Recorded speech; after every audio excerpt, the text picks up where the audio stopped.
we enjoy local and international observers and the voters themselves to keep an eagle-eye watch on the conduct of our security agencies and capture, wherever is possible, infractions wherever they may occur, so that we will be in a position to hold the security agencies accountable.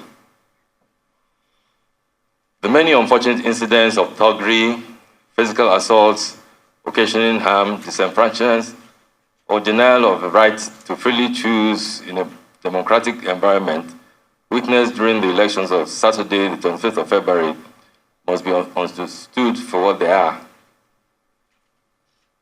It was a concerted effort intended to intimidate, frustrate, and discourage the people, particularly concerning the forthcoming governorship and state assembly elections scheduled for the 11th of March 2023.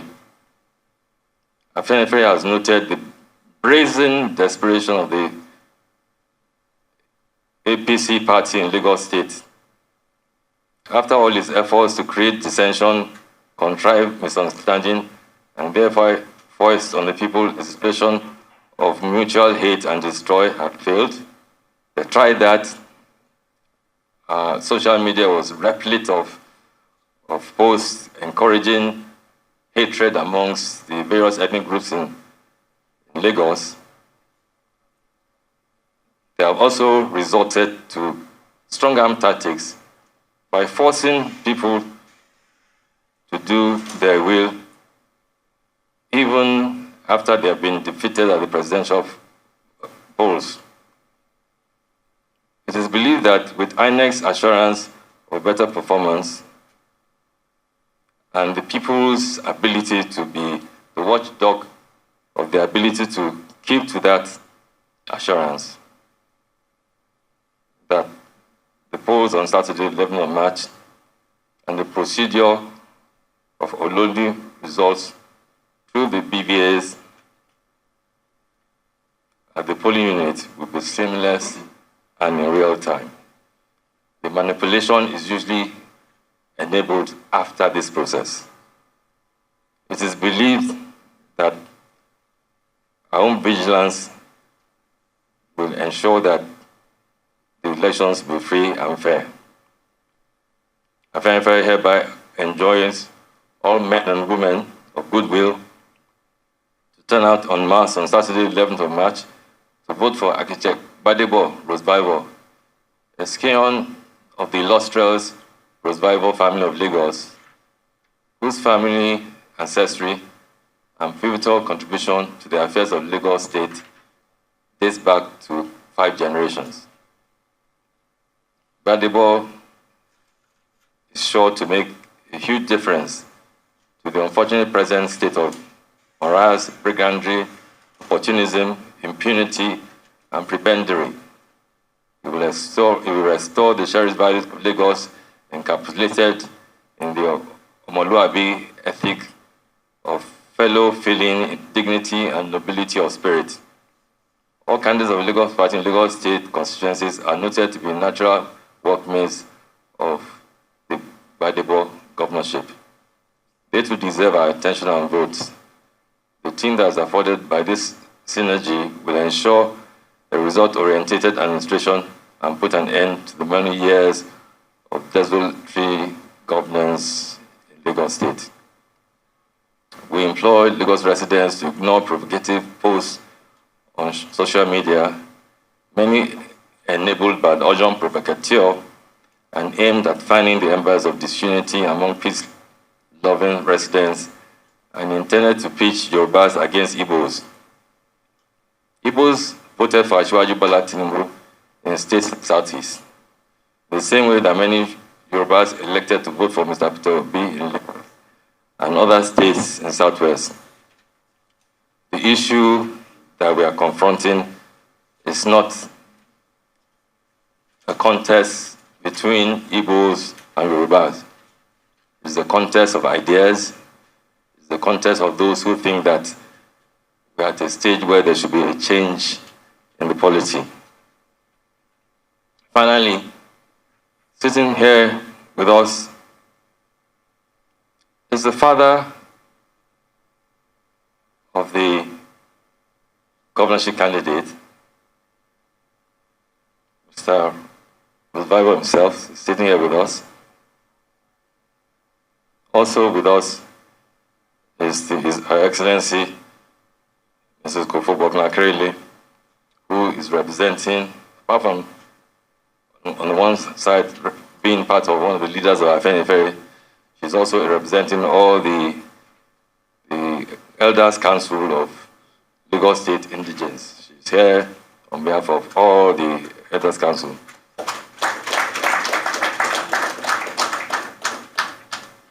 So the false narrative of Lagos being taken over by Igbos is a false narrative.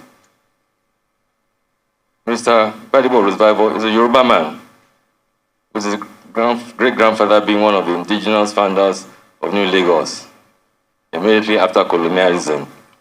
Lagos is not a no-man's land. It is a Yoruba territory. It is Yoruba territory. And we assure all Lagosians that the government of Mr. Rhodes-Vivour will be comprised of indigenous Lagosians, as well as providing and ensuring that all ethnic groups and foreigners resident in Lagos are afforded their basic rights to ensure that they all contribute to the continuing growth of the city of Lagos, that is the 5th largest economy in Africa.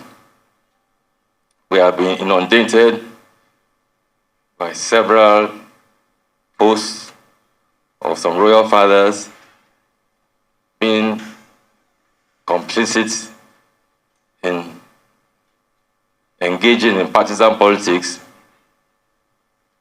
We must advise our royal fathers that the function of royal fathers is to be the royal fathers to both the party in government and the opposition party. They are not expected to be partisan, but there are some posts that were circulated last week, some of it we forwarded to the police, of royal fathers intimidating those who were intending to vote and compelling them not to vote for Labour Party.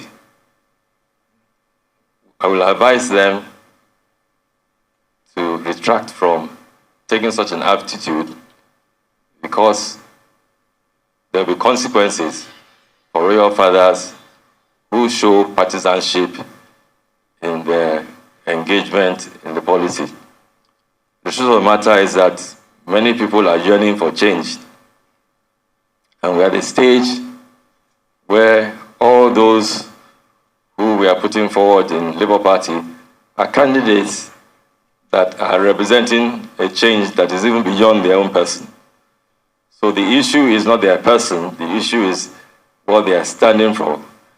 And the young men and women, middle-aged, and all those who supported Mr. Peter Obi in Lagos last week should turn out to support Mr. Gbadebo Rhodes-Vivour and the Deputy Princess Oyefusi, so that that momentum for change may start in Lagos. I thank you all for your time, and one will repeat the usual adage when Yoruba people are yearning for a change from the status quo. I think there's a common adage of otoge. Thank you very much. Thank you.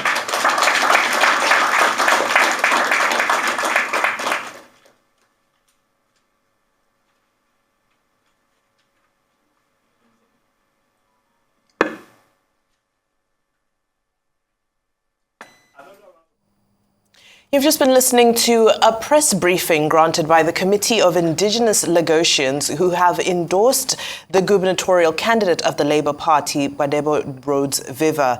And the briefing began with the condemnation of the thuggery and violence that was witnessed on the February 25th presidential and National Assembly elections.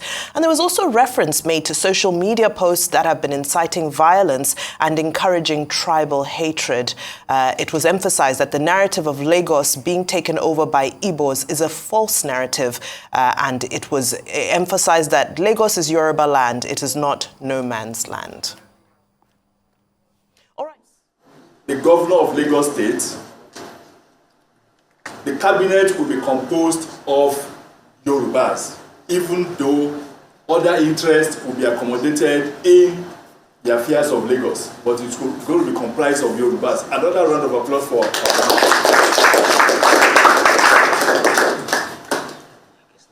the incoming governor is not here, but we have his father, like I said earlier, in our midst. I'm sure Lagosians and all of us here would like to hear from the father. So we'll give you just a few minutes to talk to Lagosians. Who are the Rhodes-Vivours? Is it true that they are Igbo? Where are they coming from? What is their history in Lagos? Over to you, sir.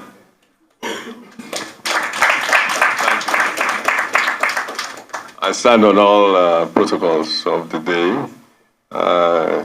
Distinguished people of the press, thank you for coming. About 2 weeks ago, 2-3 weeks ago, we were inundated. That's the Rhodes-Vivour family. I am the head of Rhodes-Vivour in the world, actually. And I'm also the father of Gbadebo. So about 2-3 weeks ago, we were inundated with a tissue of lies and fabrication, all kinds of propaganda that actually shocked us. You know, sometimes you hear something they say about you and you begin to pinch yourself, is this really true? You begin to doubt yourself. And so I had to do a video. I did a video about that, and this video traced back with all the names and dates, all the illustrious judges and lawyers up to 100 years back. Every generation we had a lawyer, we had a doctor. My brother just retired from the Supreme Court without blemish, and that was about 2-3 years ago. That's the last one on the bench so far. But the next generation is full of lawyers too, who are intending to go on, some of them in private practice, some to business, and some onto the bench. So I thank Afenifere, because Afenifere has come out with substantial gravitas in backing us, in lifting us. You know, sometimes you are what you are, but if you don't have people around who can push you up, it can be a very lonely fight. So I thank Afenifere for what they have been doing. I thank them for what they are doing now. Afenifere, I thank you for what you are. I thank you for what you have been to the Yoruba people and what you are to the nation, Nigeria. Thank you.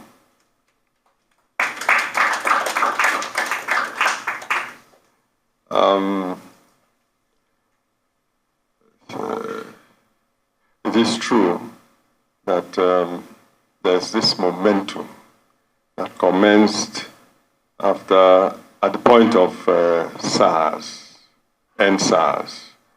And that momentum, because I want to put it in context now, it is the flood that is pushing up a lot of people that we are talking about now. This is not to take from the people, but the momentum itself is it's a momentum of character. The Nigerians had just had enough. Enough is enough. They wanted to have good government. For a change, they just wanted to have normal, decent people in position of power. That's all they ask. That's all we are. We have had so much of the negative that the Nigerian people have been pushed to the wall. Now, this momentum itself started to look at the point of SARS, there was no body who was the face of the momentum. But the momentum itself began to look for its own officers. And he found, on the national level, he found Peter Obi and Dati. We know their antecedents. They are people that we can be proud of. If I go anywhere in the world and Dati or Obi is my president, I would not be ashamed. But you can imagine when I go into Heathrow or wherever, and the person who won, the elect, is my president. You know, my passport, I begin to try and see whether I can turn the green to yellow. Because what usually happens is they just move you. Oh, yeah, stay there. You're from Nigeria, oh, yeah, stay there. Okay, let's deal with the legitimate people first. And so, I want to speak a little bit about Gbadebo, his my son. I know that definitely I'm biased. But, you know, I will stay with facts. I'm not talking about opinions, facts. Gbadebo is not a politician. He's an activist. That is his core, that is the core character of Gbadebo. When he came out after school, he was leading marches to the legislature. He was debating with the Minister of Agriculture. And this was the GMO thing.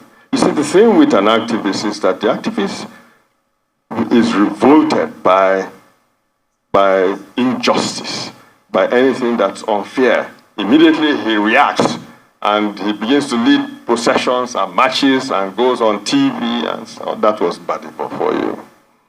So Gbadebo at heart is somebody that is just good. It's as simple as that. He's just a good man. Because he will react to anything negative. And he reacts violently to anything negative. He goes on marches and he does all kinds of things within the law to ensure that he's able to change the status quo. During his activism, he recognized that it would be difficult to change things as an activist, and so he decided to go back to school. Did the master's in political science, and then decided to go into politics.